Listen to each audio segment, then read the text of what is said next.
శ్రీ శ్రీ ఆచార్య ప్రబోధానంద యోగీశ్వరుల పాదపద్మములకు నమస్కరిస్తూ నిగూఢ తత్వార్థ బోధిని గ్రంథంలోని 103వ పద్యము.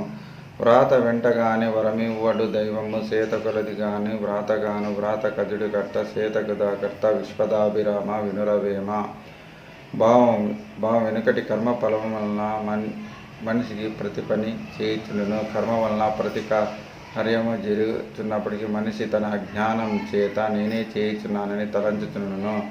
కర్మ వలన కార్యము నిర్ణయింపబడి ఆత్మ కార్యమునకు శక్తినిచ్చి కదిలించుచుండగా ఏ పాత్ర వహించని జీవుడు నేనే యోచించి నిర్ణయించి చేయుచున్నానని అనుకోవడం వలన కృతగా వచ్చు కర్మ జీవుని కర్మచక్రంలో చేరిపోవుచున్నది.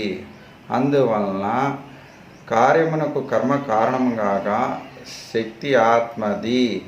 ఏ పని జీవుని పని ఏమీ లేకున్నను పనిలోని అనుభవంలో మాత్రం అనుభవించడము జీవుని పని కాగా ఒక పని జరగడం అందులో సుఖమో దుఃఖమో అనుభవించడం జీవుని పని కాగా తెలియని తనముతో నేనే కార్యమునకు కారణమను అనుకొని చేసిన పాపం కానీ పుణ్యం కానీ వ్రాతగా మారి కర్మచక్రంలో చేరిపోవచ్చున్నదే.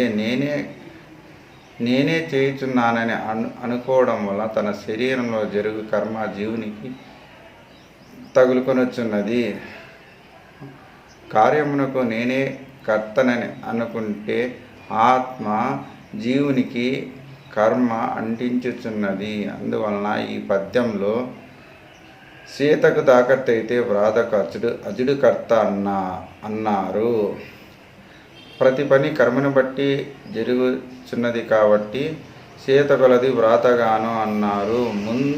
ముందు లిఖితమైన కర్మను బట్టి దేవుడు తనకు వరమిచ్చిన కర్మను బట్టి ఇవ్వాల్సి ఉంటుందని వ్రాత వెంటగానే వరమివ్వడు దైవంబు అన్నారు. ఈ పద్యములో మనిషికి కర్మకు ఉన్న సంబంధమును ఈ పద్యంలో వివరంగా చెప్పడమైనది.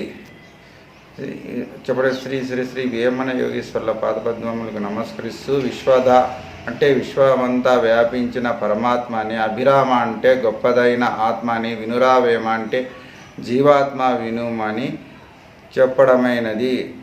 ఓం గురువే నమః.